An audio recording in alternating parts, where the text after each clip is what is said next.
రాష్ట్రంలో అన్ని మున్సిపాలిటీలను నెక్స్ట్ లెవెల్లో అభివృద్ధి చేస్తామని హామీ ఇచ్చారు మంత్రి ఉత్తమ్. కొత్త రేషన్ కార్డులు సన్నబియ్యం కాంగ్రెస్ పార్టీకి గేమ్ చేంజర్ అని చెప్పారు.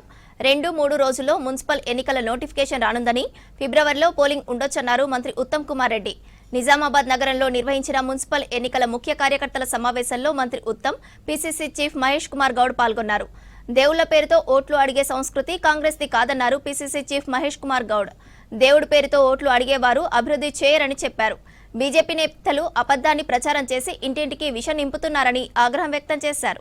రాష్ట్రంలో అర్బన్ ఏరియాస్ అన్నిటినీ, అన్ని మున్సిపల్ కార్పొరేషన్ ని, అన్ని మున్సిపాలిటీలని మన కాంగ్రెస్ ప్రభుత్వం నెక్స్ట్ లెవెల్ డెవలప్మెంట్ కి తీసుకుపోవడానికి అన్ని విధాలుగా ముందుకు పోతున్నాము.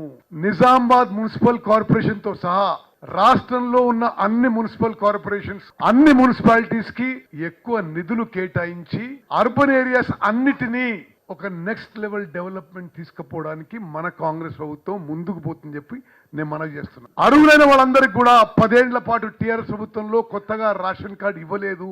మన కాంగ్రెస్ ప్రభుత్వం వచ్చిన తర్వాత అర్హులైన వాళ్ళకి, మిగిలిపోయిన వాళ్ళందరికీ కూడా రేషన్ కార్డులు ఇచ్చినాం.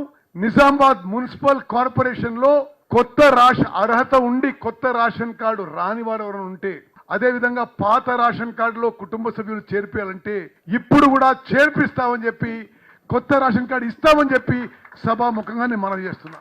ముందు కూడా మరో ఖచ్చితంగా 3 ఏళ్లు మన ప్రభుత్వం స్థిరంగా, స్టేబుల్ గా, ప్రోగ్రెసివ్ గా ఉంటుంది. నెక్స్ట్ టర్మ్ కూడా తెలంగాణలో మన ప్రభుత్వమే రాబోతున్నది.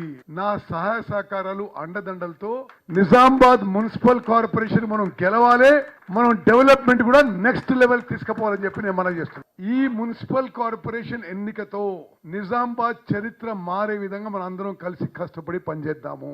మొత్తం మనకు చెప్పాల్సిన నిజామాబాద్ ఒక ప్రత్యేకమైనటువంటి కార్పొరేషన్. ఇది బాగా సెన్సిటివ్ జనం, చాలా సెన్సిటివ్ జనం. ఇక్కడ ఏవి పని చేయకుండానే కేవలం హిందూ పేరుతో పరిపూర్ణమైనటువంటి కాంగ్రెస్ నాయకుడు డి శ్రీనివాస్ గారి కొడుకు అరవింద్ గారు ఎంపీ అయినారు. రాజకీయాల్లో కూడా లేడు. 6 మాసాల ముందు వచ్చాడు, కొంత ఫీట్లు కొప్పిగంతలు వేశాడు. కేవలం దేవుడి పేరు మీద ఎన్నికయ్యాడు మొదటిసారి. 5 ఏళ్లు చేసింది ఏం లేదు, మళ్ళీ దేవుడి మీద ఎన్నికలు రావాలనుకుంటా ఉన్నా. నేను ఇందాక పెద్దలు చెప్పినట్టుగా కార్యకర్తలు మీరు వాస్తవాలు వివరించాలి ప్రజలకి. అందరం కూడా హిందువులమే, ఒకరిద్దరు తప్ప వేదిక పైన ముందున్న అందరూ కూడా హిందువులమే. హిందూ దేవుళ్ళు పూజిస్తాం, శ్రీరాముని ఆరాధిస్తాం. కానీ దేవుళ్ళ పేరట ఓట్లాడిగే సంస్కృతి మనకు లేదు. ఇంత మొనగాడని చెప్పుకుంటాడు అరవింద్. దేశంలో స్మార్టెస్ట్ సిటీస్ డిక్లేర్ చేస్తే నిజామాబాద్కి ఎందుకు రాలే? నిజామాబాద్ మున్సిపాలిటీ 1930లో ఏర్పడింది. ఉత్తమన్న, నిజామాబాద్ మున్సిపాలిటీ 1931లో ఏర్పడింది. అత్యధిక జనాభా, స్మార్ట్ సిటీ రాలే.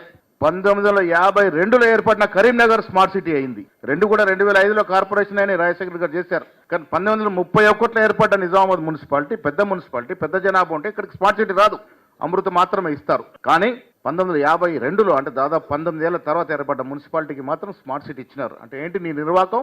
ఏం చేయగలిగినావు నిజామాబాద్కి? ఏ పరిశ్రమ తీసుకొచ్చినావు? ఏం పేరు చెప్పి ఓట్లాడుతావు? ఇవాళ హిందూ ముస్లిం ఇదే పని. నేను మొన్న చెప్పాను, ఇవాళ కూడా చెప్తా ఉన్నాను. బీజేపీ మనకి ఎంత దూరమో మజ్లిస్ కూడా అంతే దూరం. మనం ఇండిపెండెంట్గా ఎన్నికలు కొట్లాడుతూ ఉన్నాం. మన సత్తా మీద కొట్లాడదాం, మన అభివృద్ధి చూపించి కొట్లాడదాం. మనం ఇచ్చిన రేషన్ కార్డులు, మనం ఇచ్చిన సన్నబియ్యం, మనం ఇస్తున్న ఉచిత బస్సు ప్రయాణం, మనం ఇస్తున్నటువంటి రైతు భరోసా, మనం ఇచ్చిన మాఫీ చేసిన రుణమాఫీ, ఇవన్నీ చెప్పి ఓట్లు అడగాలి. ఎప్పుడు సాధ్యమవుతుంది? ప్రజలకు వివరించాలి. ఎవరు వివరించాలి? సుదర్శన్ రెడ్డి గారు, నేను, షబీర్ అలీ గారు ఎన్నిలకు పోగలుగుతాం? మీరు పోవాలి. కార్యకర్తలు ప్రతి ఇంటికి పోవాలి. వాళ్ళు చేసిన కార్యక్రమం ఏంది? పనులు చేయకుండా అబద్ధ ప్రచారాలు చేసుకుని ఇంటింటికి విషం నింపుతా ఉన్నారు. మనం చేయాల్సింది వాస్తవాలు చెప్పుకోవాలి. ప్రజల్లోకి వెళ్ళి వాస్తవాలు చెప్పుకుంటే డెఫినెట్ గా మనం గెలుస్తాం.